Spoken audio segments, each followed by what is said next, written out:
ओम नमः शिवाय। ओम नमः शिवाय। शिव हरि बच्चों, बोलो श्री कृष्ण भगवान की जय। राधे राधे बच्चों, अपने अपने माता पिता की जय, अपने अपने गुरुदेव महाराज की जय, भागवत पुराण की जय। भागवत पुराण में मणिक प्रसंग द्वारा राजा राहु गण का संशय निवारण। बोलो श्री कृष्ण भगवान की जय। छोटा छले गोपाल की जय। जड़ भरत ने कहा, राजन, मनुष्य का मन धन वैभव की लालसा में अत्यधिक आसक्त रहता है। जैसे व्यापारियों का दल धन की चाहना में देश देशांतर भटकता रहता है और व्यापार करके अधिक से अधिक धन प्राप्त करने का प्रयास करता है, वैसे ही इस स्थिति इस मनुष्य की है। वह धन में ही सुख पाने की संभावनाओं को खोजता है, इसीलिए उसका ध्यान धर्म कर्म के सात्विक अनुष्ठानों से हटकर भौतिक संसाधनों को जुटाने के अनैतिक सभी प्रकार के राजसिक तामसिक कर्मों को करता रहता है। वैसे आए चाहे जिस प्रकार से भी आए, पैसा आए चाहे जिस प्रकार से भी आए, वह उनका जीवन लक्ष्य बन जाता है। ऐसे कर्मों में फंसकर वह अपने मन की शांति को नष्ट कर डालता है। हर समय चिंता उसे घेरे रहती है। राजन, इस शरीर रूपी जंगल में 6 डाकू हैं जो इस संसार रूपी भीड़ जंगल में भटकाते रहते हैं। वणिक समाज का नायक बड़ा दुष्ट है। उसके नेति तो में जब वह पहुंचता है, तब वह लुटेरे बाल पूर्वक उसका सारा माल लूट लेते हैं और भेड़ियों के समान वह उसे नीचे नोच कर खाने लगते हैं। उस भीड़ जंगल में वह अपनी जान बचाने के लिए इधर उधर दौड़ता है, पर उसे कोई लाभ नहीं होता। उल्टे वह उसे भीड़ बच्चों जो ये बता रहे हैं कि डाकू 6 संसार रूपी इस शरीर, ये जो हमारा शरीर है, इसके अंदर का आत्मा बता रहे हैं।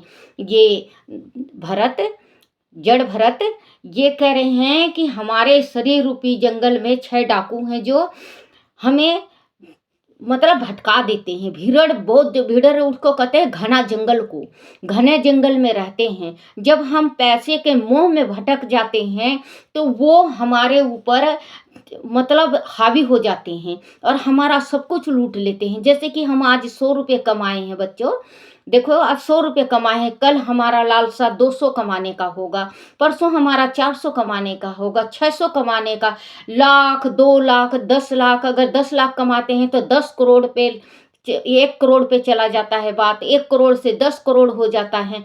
मतलब ये आत्मा की तिरछा।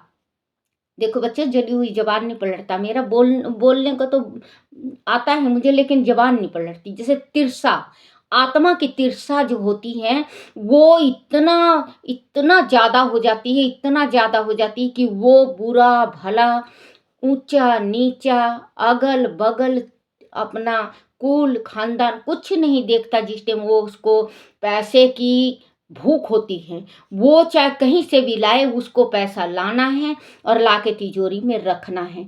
तो बच्चों, तिजोरी का पैसा तिजोरी में धरा रह जाएगा, मालूम नहीं किस टाइम फूंक निकल जाएगा। आप अगर 10 कमाते हो तो बच्चों 2 रुपये जरूर दान करा करो। अगर आपको एक दफे और कही थी मैं, अगर आप पंडित को नहीं देना चाहते, आपको विश्वास नहीं है, तो गौ को तो विश्वास है बेटा। आप गौ का हरा चारा डालना स्टार्ट कर दो।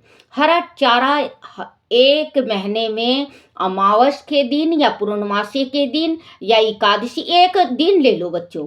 आप अगर रोज डालना चाहो तो आप रोज डाल लो, और अगर आप एक दिन देना चाहते हो, जैसे अपनी कमाई का जिस दिन तनख्वाह है, अपना 101 रुपये के 501 रुपये का गौशाला में आप डालना चाहते हो तो बच्चों गौशाला में डालो। देखना बच्चों, धीरे धीरे अगर हम धीरे धीरे बढ़ते हैं, धीरे धीरे कमाई करते हैं, धीरे धीरे कमाने से पैसा बढ़ता है, धीरे धीरे से ही सब कुछ होता है। अगर हम दान का भी खाता खोलें, धीरे धीरे थोड़ा थोड़ा अगर हम दान का खाता खोलें, तो हमारा जो 2 दिन की जिंदगी है इसमें बच्चों कुछ नहीं, अगर हमारा एक थैला नहीं भरेगा तो आधा थैला नहीं, तो बच्चों उससे थोड़ा कुछ तो दान और पुण्य ले जाए। हो सकता है कि कोई ऐसा दान आ जाए जो हम रो रो नरक में जाते जाते हम बच जाएं। तो बच्चों, दान महादान है, दान करा करो। जो ये बता रहे हैं ध्यान से सुनना, ये अपने शरीर के अंदर का जो खामी होती है, हमारे शरीर में जो मेह होता है, जो हमारे शरीर के अंदर भूख होती है, जो कि कर लूँ मैं, ये बन जाऊँ, मैं ये बन जाऊँ, मैं ये बन जाऊँ, किसके वास्ते? आप कमा कमा के रख जाते हो, मर जाते हो। आपके पीछे बच्चे सत्कर्म में नहीं लगाते, दुष्कर्म में पैसा लगाते हो। जो आपने पसीने से कमा रखी हैं वो आपका व्यर्थ जाता है। क्योंकि अगर आपने पुत्र जन्म किया है तो पुत्र आप भी किसी के हैं जो आज कमा रहे हैं। तो कल ने आप ये सोचो कि अपने ऊपर, अपने बच्चों को अपने ऊपर मत छोड़ो, उनके ऊपर भी छोड़ दो कि बच्चों कमाओ और खाओ। समान वह उसे नोच नोच कर खाने लगते हैं। उस विरल जंगल में वह अपनी जान बचाने के लिए इधर उधर दौड़ता है, पर उसे कोई लाभ नहीं होता। उल्टे वह उस विरल जंगल के झाड़ झखड़ों, कटीले झुरमुटों और नेवले हिंसक जानवर से घिर जाता है। उसकी चीख पुकार सब व्यर्थ हो जाती है। मच्छर मक्खी उनके जख्मों पर भिन भिनाने लगते हैं और अपने तीखे डंकों से उसे भी पीड़ा पहुंचाते हैं। वह मणिक सामुदायिक आश्रय के लिए घर पीने के लिए जल और अपने खोए हुए धन को पुनः पाने के लिए पूरे जंगल के दुर्गम पगडंडियों पर भटकता रहता है। वह दिशाहीन होकर कभी दल में फंसता है तो कभी भयानक वातों में उसे समान करना पड़ता है, उसे सामना करना पड़ता है। तरह तरह की बेलियां उसे भयभीत करती रहती हैं और दिगंबरित करके उसे भटकाती रहती हैं। भूख प्यास से बेहाल हुआ वह ऐसे निर्दयी वृक्ष का सहारा लेता है जिस पर पहले से ही भयानक विषधार भुजंग लिपटे रहते हैं। उल्लुओं की बोली उसे डराती रहती है। चमगादड़ों की चित्कार भरी उस उड़ानों से उसके दिल दहल जाते हैं। वन में लगी आग उसे भस्म करने के लिए आगे बढ़ती है तो वह विपरीती दिशा की ओर भागने लगते हैं और नई मुसीबतों में फंसते रहते हैं। इस सब के अतिरिक्त भी राजन कभी कभी उसे कोई ऐसा आश्रय स्थल दिखाई दे जाता है जहाँ घड़ी भर बैठकर वह विश्राम कर सके और अपनी थकान मिटा सके, अपने जख्मों के सहला सके। तो वह वही चिपक कर रह जाने का प्रयास करता है। उसे ही मनोरंजन और आनंद का गंधर्व लोक समझने लग जाता है, परंतु दूसरे ही पल उस आश्रय स्थल की भयानकता प्रकट हो जाती है तो वह वहाँ से भी भागने लगता है। जंगल के बीच ऐसा गंधर्व लोग उन्हें फंसाने का जाल मंत्र ही सिद्ध होता है। बच्चों, जो हम बुरा गलत करते हैं तो ये जो शरीर है हमारा, जिस टाइम प्राण निकलता है तो हमें इतना कष्ट मिलता है, हमें इतना कष्ट मिलता है। हम कमाई के वास्ते जो हम मरते हैं, ये आज काम के वास्ते बताया है श्री भागवत पुराण में कि जो मेरा मेरा मेरा मेरा, कौन सा ऋषि था तो नारद जी ने यही कहा था कि आप मारो मारो तो करते हो, कोई भी आ जाए, आप डाकू हो तो आप वाल्मीकि को आपने, मुझे भी देखा तो आपने यही कहा मारो मारो मारो मारो करके पकड़ लिया, मेरी बीना बाना सब लेके आपने बांध दिया।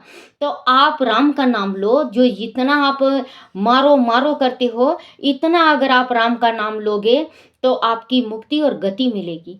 तो वो राम का कहने लगा मुझे तो राम का नाम लेना ही नहीं आता, क्योंकि उसके माँ बाप ने सबने यही कह दिया था कि बच्चा तू जैसा भी कमाएगा हम तेरे अधीन हैं, हम वैसे ही खा लेंगे।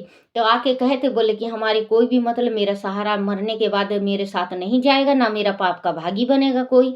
तो वो नारद जी ने कहा था कि आप अगर राम का नाम नहीं ले सकते तो आप 108 दफे मारो मारो मारो मारो मारो मारो करोगे तो आपका नाम राम का ले लोगे। अगर आप मरा मरा मराम राम करो, क्योंकि आप मारो मारो करते हो, आप मरा मरा करा करो तो आपके मुख से राम का नाम। इनने फिर पूरा का पूरा ये श्री राम जी का रामायण लिखा था।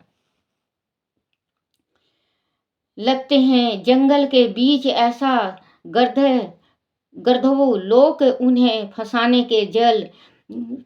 का जाल मंत्र ही सिद्ध होता है।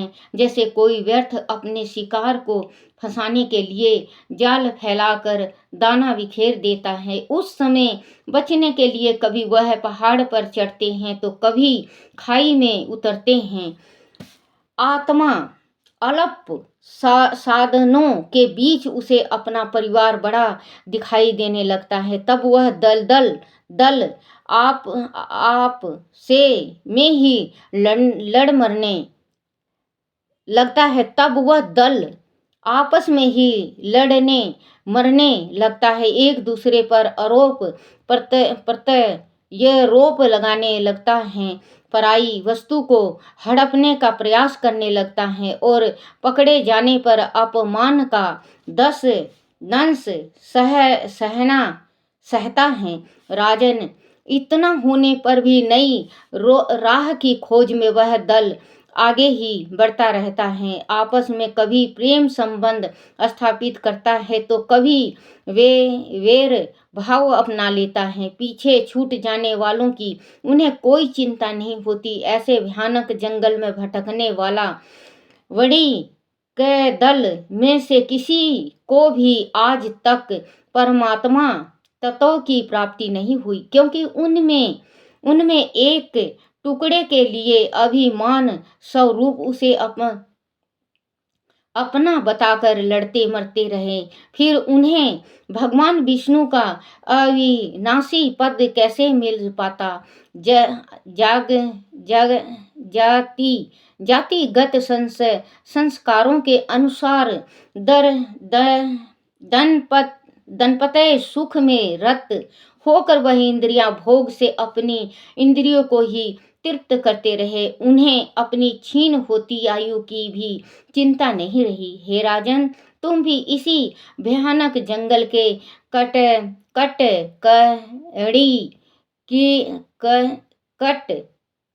कंट का कीड़ीण मार्ग में मणिक दल की भांति भटक रहे हो। प्रजा को दंड देकर तुम अपने को महान समझने लगे हो। परमात्मा का संदिया पाना चाहते हो तो तुम्हें प्राणियों से सुहृदयता पूर्वक प्रेम करना सीखना होगा। विषय वासनाओं की ओर से विरक्त होना होगा और ज्ञान का दीपक जलाकर इसे अंधकार पूर्ण मार्ग को पार करना होगा। राजा राहुगण ने कहा, महात्म, आपने बताया कि ने योनियों में समस्त योनियों में यह है मनुष्य योनि सर्वश्रेष्ठ है। ऐसे लोकों में भटकने से क्या लाभ है जहाँ भगवान श्री हरि के गुण गान करने वाले महात्माओं की संगति नहीं मिलती। आपकी चरण रज के स्पर्श से ही मेरे सभी पाप और ताप नष्ट हो गए हैं। आपकी 2 पल की संगति से ही मेरा सारा अज्ञान समाप्त हो गया है। मैं आपको बारंबार नमन करता हूँ। राजा कह रहे हैं जड़ भरत से कि जो इस जिंदगी का क्या जीने का मकसद है, जिसने कभी साधु जन नहीं किया, कभी साधु का साथ नहीं किया, कभी भागवत नहीं पढ़ा, कभी शिव पुराण नहीं पढ़े, कभी हरि कीर्तन में नहीं गए, कभी भक्ति नहीं किया, कभी दान नहीं किया, ये तो फिर ये जो जानवर हैं इससे भी बेकार योनि इंसान का है। इंसान की योनि बहुत मुश्किल से और बहुत दुर्लभ से मिलती है। इस इंसान की योनि को हम भटका दें तो हमारा शरीर बेकार है, क्योंकि 2 दिन के मेले में आए हैं। मेला से तो कुछ ना कुछ भगवान के पास ले जाना ही है, या पाप ले जाओ या पुण्य ले जाओ। क्योंकि हम मेला में जाते हैं तो भगवान का कुछ ना कुछ अच्छी चीज लेकर आते हैं, तो हमें अच्छा चीज भगवान के पास ले जाना है। जो शान से भगवान के पास बैठ के उनके चरणों में हमें ये कहना है कि हाँ परमात्मा, आपने मानव जीवन दिया था, तो मैंने ये पुण्य किया और ये दान किया। बच्चों, तो अपना जो इंसान जैसा करता है उसके साथ वैसा ही उसको भोगना पड़ता है। गुण गान करने वाले महात्माओं की संगति नहीं मिलती। आपकी चरण रज के स्पर्श से ही मेरे सभी पाप और ताप नष्ट हो गए हैं। आपकी 2 पल की संगति से ही मेरा सारा अज्ञान समाप्त हो गया है। मैं आपको बार बार नमन करता हूँ। श्री सुखदेव जी ने जब यह प्रसंग सुनाया तो राजा परीक्षित के मन में कई प्रश्न उठ खड़े हुए। राजन ने उनसे पूछा, मुनिवर, आप परम विद्वान हैं, आपने वणिक दल और जंगल का जो रूपक शिक्षा, देखो बच्चों ये आ गया कि जो जंगल का, देखो समझना ध्यान से, मणिक दल, जो मणिक दल है, जो आत्मा, हमारा आत्मा है, उसको मणि कहते हैं। मणि निकलने के बाद कणिक कुछ भी नहीं कर सकता। मणिक दल और जंगल का जो रूपक खींचा, वह विवेकी और ज्ञानी पुरुष की समझ में तो आ जाएगा, परंतु अल्प बुद्धि वाले लोग इसे कैसे समझ पाएंगे। देखो बच्चों, ये कह रहे हैं कि जो वेद को पढ़ता है, जो भागवत को पढ़ रहा है, वो तो समझ जाएगा कि ये मणि का मतलब क्या है, कि किसको कहते हैं, कि शरीर में कहाँ है।